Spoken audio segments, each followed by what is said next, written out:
Hey guys, welcome back to another reaction video. Today we're going to be reacting to Game Theory FNAF Golden Freddy Never Existed. I've heard this is very crazy, so I'm gonna react to it for myself. And I got someone joining me today, so go ahead and go. Okay, what's up guys? Hope you're having a great day and enjoy the video. So yeah, I'll give my intake about it after the video, and so let's go.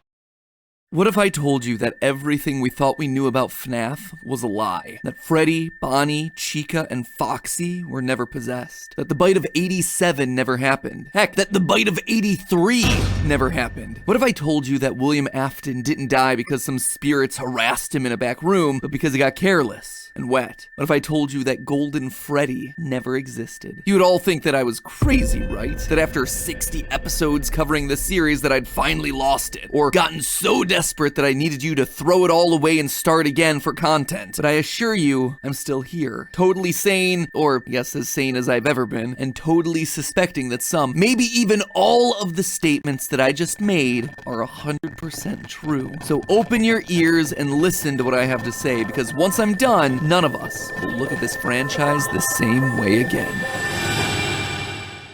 Hello, Internet! Welcome to Game Theory, where... Am I the only one that hears that weird humming sound? I think it's coming from the subscribe button. Can you help me smash it? Oh, thank goodness, that was driving me insane. Huh, what's this small disc that fell out? Yep, probably not important. Today is a big day as far as FNAF theory goes. Usually I'm here picking apart details from the newest book, or trying to solve one very specific part of the franchise's history, or reminding you that robot kids do in fact exist and Gregory is one of them. But this episode has a wider scope. It's bigger. It touches literally everything released in the franchise thus far. I don't know if I agree with today's theory or not. I don't even know if I like today's theory or not. Scratch that. I do know. Kinda hate it, and what it means for the franchise. But regardless of whether you agree or disagree, love it or hate it, I am asking you to keep an open mind about it, because this one feels important. And the implications of it, if true, would certainly result in the biggest shakeup for the series since the conclusion of FNAF 6. Today, I'm asking you to take everything that you thought you knew about FNAF 1, 2, 3, and 4. Possessed animatronics, the crying child, the missing children's incident, the entire existence of Golden Freddy, take all of that and burn it to the ground. Maybe not burn it, we've seen that that tends not to work. Take it all and put it through a paper shredder or something, will ya? Because none of it matters. None of it. It's all wrong. Or maybe it isn't. But before I explain why, I have to tell you that brand new holiday theory wear is available right now. And while I might not be the hugest fan of the implications of today's theory, I am the hugest fan of the merch that we've got lined up for you. Starting off with the newest addition to my rainbow of jackets, turquoise. You guys know at this point that I love me some bright, colorful jackets, right? You may also know that a couple years ago I partnered with Creator Inc. to make my own ideal jacket. Vegan leather, zips on the pockets to keep them secure, a special interior pocket that's a little bit larger to fit a tablet.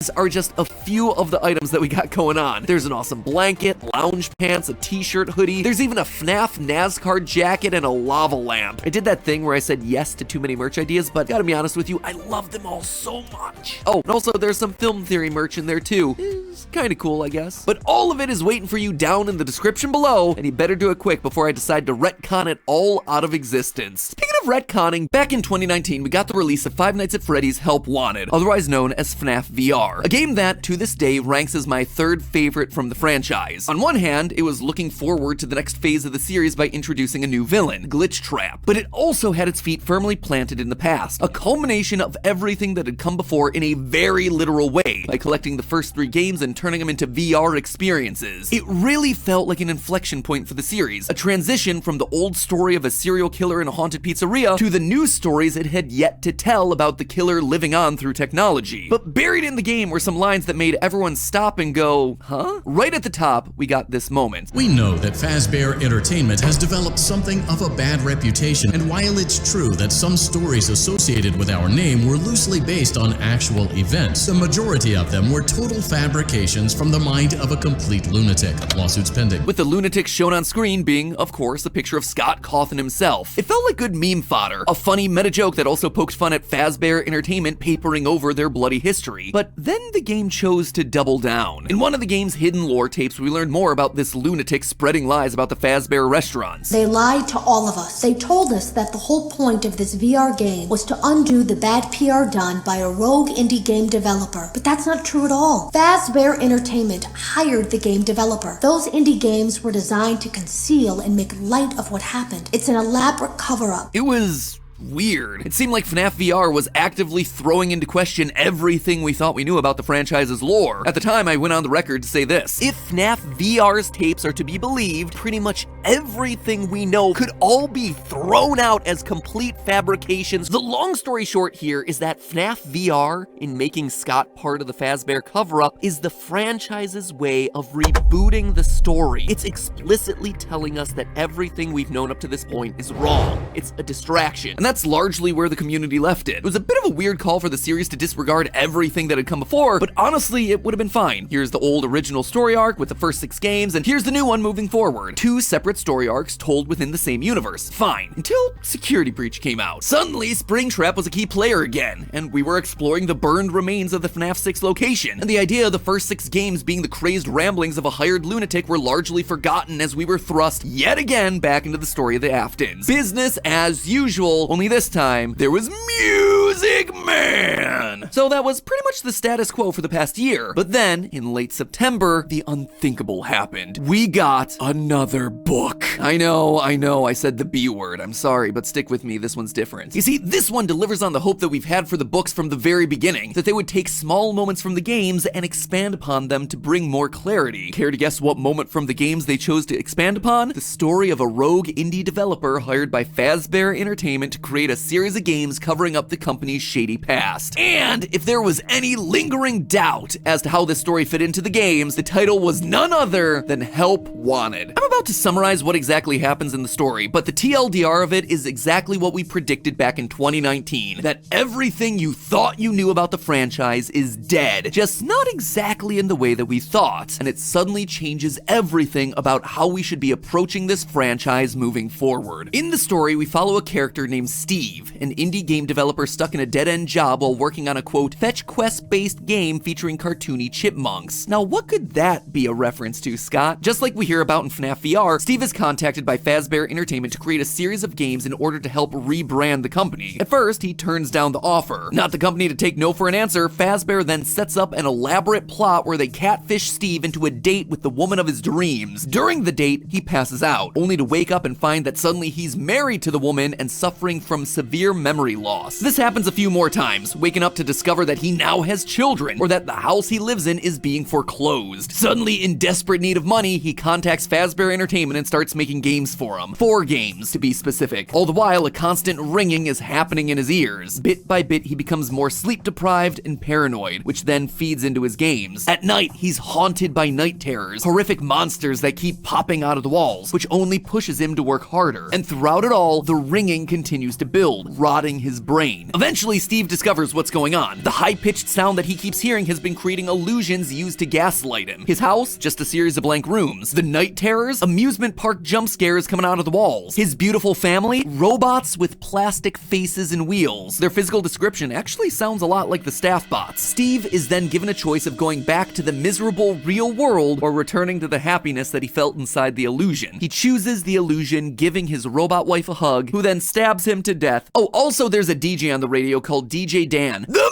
Music Man. It's not important to the lore, it's just for the memes. It is a super sad story. It's also in no way a tale from the Pizzaplex, considering the place isn't mentioned once. But more than anything else, it's a story that confirms some of our greatest fears about the franchise. First and foremost, illusion discs are now officially a thing in the games. If you don't know what illusion discs are, then good for you. You clearly avoided reading the novels. I, however, not so lucky. Basically, these things use high-pitched noises to trick the human mind into creating intensely real illusions of things that aren't really there. A robot appears exactly like a human. A pizzeria is more decorated than it actually is. Characters turn practically invisible on camera. These are all ways that they've been used in the books, but up until this point, we've never had a reason to believe that they were in the game universe. The only time that I've suspected that they might be a thing in the games is this scene from Sister Location, when we remove a random flashing disc from Funtime Freddy's chest. It was just speculation at the time, but now, going back, listen to that scene. The chest cavity should now be open.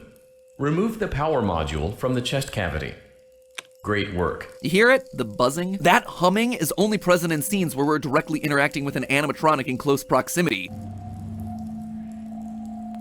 Just saying, there might have been more evidence to suggest that these things were actually in the games earlier than we thought, but hindsight's 2020. With this new story, we know it's valid technology, and that has huge implications for things that we see throughout Security Breach, like when we hear high-pitched ringing and have distorted vision anytime Vanny runs past us. Why Glamrock Freddy apparently can't see Vanny until he gets Roxy's eyes. It's all much more likely now because she's using illusion discs. It may also play into the mystery of who Patient 46 is. In Retro CD number 15, we hear this clip. I have this still shot the text pulled from the security footage that recorded you in the Pizzaplex. That's you, isn't it? I know this image is distorted, but I think it looks like you. You're talking to someone. Or something. They almost look like rabbit ears. One of the consistent features of the illusion discs is that they distort or blur any images that appear on camera. We see this all throughout the fourth closet, so the fact that the still image and the distortion are directly being called out here in the CDs indicate that Patient 46 may also be hiding behind an illusion disc. Who knows, if my guess was right and Gregory is meant to be Patient 46, that could be why he's appearing all blurry here in the camera shots from the DLC poster. Admittedly, that opens up its own can of worms and contradictions that would merit their own discussion. Like, why would he be clear in all these other pictures? I'm just tossing it out as something for us to chew on. Much more importantly though, the Help Wanted story confirms that FNAF 1, 2, 3, and 4 are canonically video games within Freddy's fictional universe. They were created by a hired gun. A hired gun who, in the story, is confirmed to not be familiar with the events that happened at Freddy's. Quote from the story, "It took a few seconds for the name Fazbear to ring a bell, but then Steve remembered the kids' pizza places that once had been wildly popular, but had suffered a downfall after a variety of criminal allegations. There had been talk of murders, though Steve didn't remember how many. There was weirder stuff too, stories about paranormal events and that kind of nonsense. Steve doesn't actually know the stories and events that took place. He doesn't remember how many kids died. He doesn't believe in paranormal activity. He is an unreliable narrator, which therefore puts everything in those first 4 games into question. He knew rumors of paranormal activity, so he created possessed animatronics. He knew about murders, so he put in minigames depicting kids being murdered. As for the facts though, he cannot be trusted. And the story tries to make it crystal clear that FNAF 4 was largely of his own creation, born out of the torture that Fazbear was subjecting him to. As his hallucinations get more nightmarish, Steve starts seeing monsters literally appear out of the walls. One of them is described as follows, quote, "It was the head of something. It was small but bulbous and vain, its large eyes almond-shaped with cat-like pupils. It lunged forward from the hole in the wall and parted its jaws to reveal a mouthful of sharp-looking teeth. Its pointed tongue darted out like a snake's when it sniffed the air." This moment isn't just to show us Steve's torture, it's to show us the influence that it has on the games that he's making. Look at the description. Does it remind you of anything? A character with cat-like eyes, a long pointed tongue, sharp teeth, who likes to pop out unexpectedly? It's Nightmare Foxy from FNAF 4. Look at this picture from the teasers leading up into the game, especially the long pointed tongue. Who else pops out from the closet, from under the bed, from behind a TV in that game? Foxy. The book is spelling out for us why that game is so different, why it's no longer a game about Fazbear Pizzeria. The torture became so much that the story had shifted from being a Fazbear story to being a Steve story. 4 games, 1 story. It's the clue that Scott gave us a long time ago during a live stream after the release of FNAF 4. At first, I suspected the line was all about dream theory, that all of it was happening in the nightmares of a child, and I think that one was right. Then it shifted to the 4 games being about one family, the Aftons, as their kids grappled with the sins of their father, and I think that was also right. But now it's changed once again. It's now 4 games about one new story, Steve's story. The story of a game designer that was being gaslit by an evil robotics company. You know, I gotta hand it to Scott. It's actually impressive how many times he's been able to make that single phrase describe the same set of 4 games. It also means that Scott gets to have his cake and eat it too. He gets to make those first 4 games the equivalent of dream theory without it actually being a dream. Oh, was the puppet referred to as a he in FNAF 2?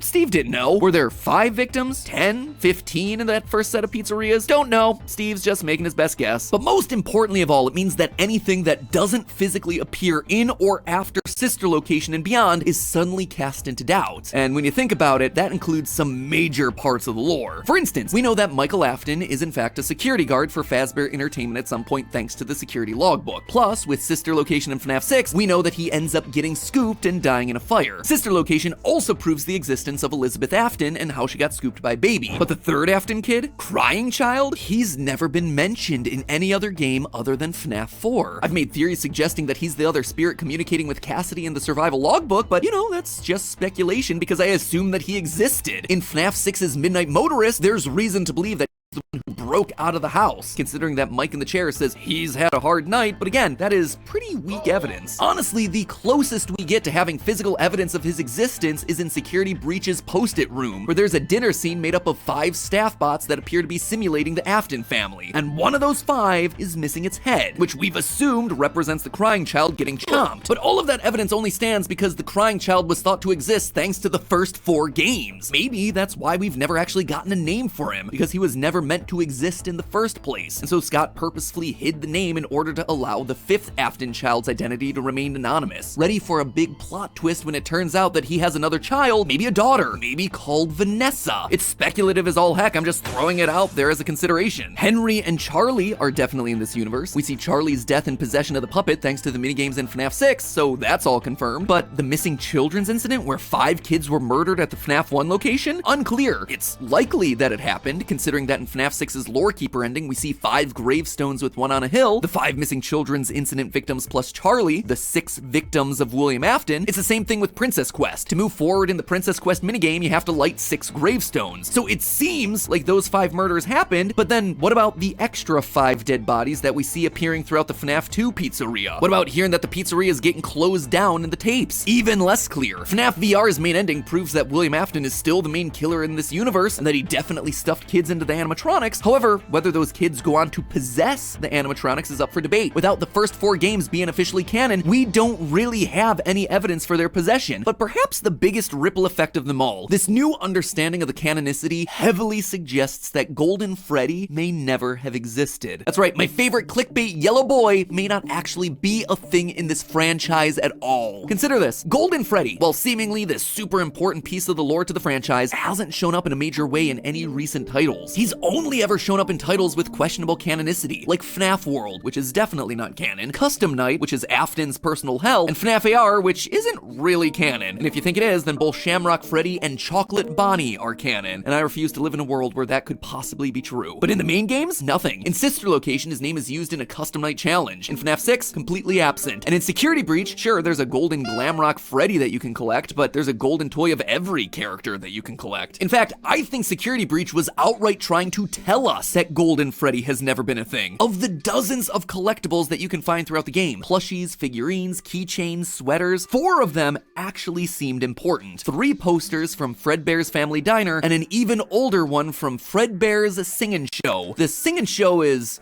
I don't know man, it makes it look like the next game is gonna be a crossover with Bendy and the Ink Machine. But the Fredbear's Family Diner ones are the ones that I want to focus on now. Look at these things. One of them has the golden Bonnie with a purple bow tie, just like you'd expect. But the other 2 show us a brown bear with a black hat and a black bow tie. And you see, that is a huge detail. Up until this point, we've been under the impression that there were only 2 mascots at Fredbear's Family Diner, Golden Bonnie and Golden Freddy. In FNAF 3, we see a Golden Bonnie and Golden Freddy performing together on stage. Similarly, in FNAF 4, we see Golden Bonnie and Golden Freddy again. It was always those 2 together, with other characters like Foxy and Chica not showing up until later. So why then in Security Breach would they show us regular Freddy as the one on the Fredbear posters? Unless he is Fredbear. It's everything that we've been talking about today. Our evidence for Golden Freddy is all founded upon the original 4 FNAF titles, games made by a guy whose brain was slowly turning to mush. But when you actually stop and look for the physical evidence of who Fredbear was in the games that are still considered to be canon, all we get is a brown bear.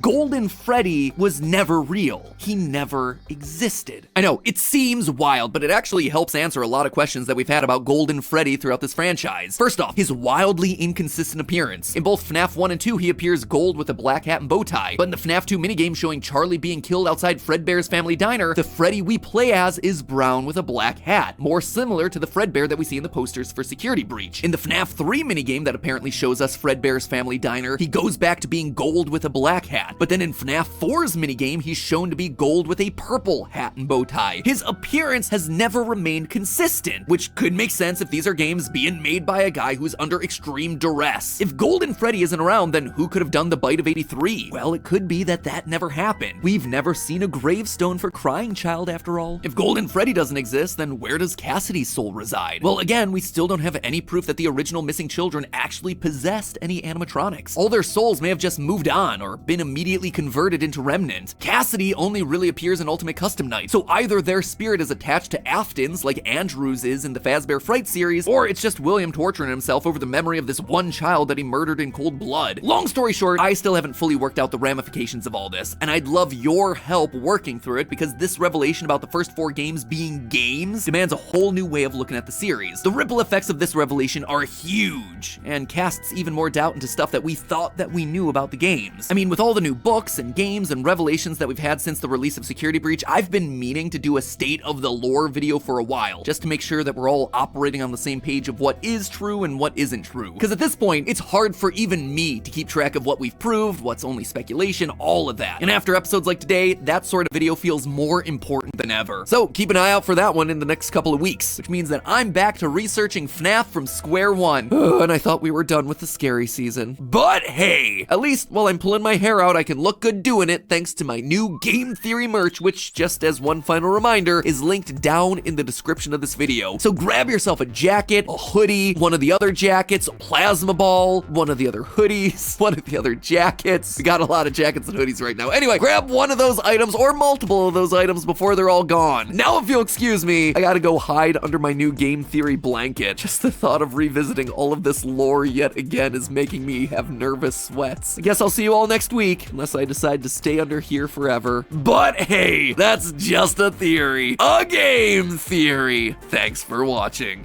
And hey, if you want to go back to a time when we thought we knew the ins and outs of this franchise, click here to watch our previous timeline on the series. Ah yes, the days before Fazgoo. Or if you're in the mood for horror game lore that hasn't been entirely retconned yet, why not click the video on the right where I predict the story of Poppy Playtime Chapter 3. And with that, as always, I'll see you next week.